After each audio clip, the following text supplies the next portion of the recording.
বিশেষভাবে যদি বলি সিলেটের কথা, সিলেট যেমন প্রাকৃতিকভাবে সুন্দর, একইভাবে এখানকার মানুষগুলো সুন্দর। এখানে আগে থেকেই এই যে একটা হচ্ছে বৈচিত্র্যের মধ্যে ঐক্য এবং সকল রাজনৈতিক দলের মধ্যে একটা পিসফুল কোএক্সিস্টেন্স, সেটা আমরা দেখতে পেয়েছি। তো আমি পার্সোনালি বলি, বাংলাদেশের যতগুলো জেলায় গিয়েছি, বিভাগে গিয়েছি, আমার সিলেটের প্রতি আলাদা একটা টান কাজ করে। এখানকার মানুষের কথা বলা, এখানকার মানুষের প্রতি হচ্ছে মানুষের দরদ, এবং ইসলামের প্রতি এখানকার মানুষের যে দরদ, এবং এখানকার যে আউলিয়াদের অবদান, শাহজালাল, শাহ পরান রহমতুল্লাহ থেকে শুরু করে যারা এখানে এসেছেন, তো এই সব মিলিয়ে সিলেট বাংলাদেশের মধ্যে আলাদা একটা অবস্থান তৈরি করে নিয়েছে।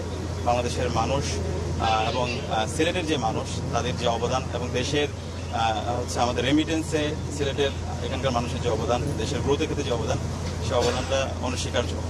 তো আজকের আমাদের অনেকগুলো প্রোগ্রাম আছে, 2টি জনসভা আছে, এরপরে শাহজালাল বিজ্ঞান প্রযুক্তি বিশ্ববিদ্যালয়ে জুলাইয়ের উপর একটা স্মারকের বইয়ের মোড়ক-উন্মোচন হবে, সেখানেও আমরা যাবো। আরও কিছু প্রোগ্রাম আছে।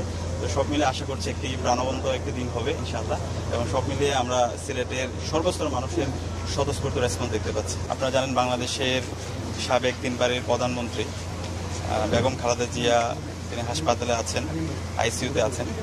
তো ইতিমধ্যে আমরা ডাকসুর পক্ষ থেকে এবং বাংলাদেশের সকল রাজনৈতিক দলের পক্ষ থেকে যারা ফ্যাসিবাদ বিরোধী দীর্ঘদিন লড়াই সংগ্রাম করেছে, সবাই দোয়া দিবস ঘোষণা করেছে।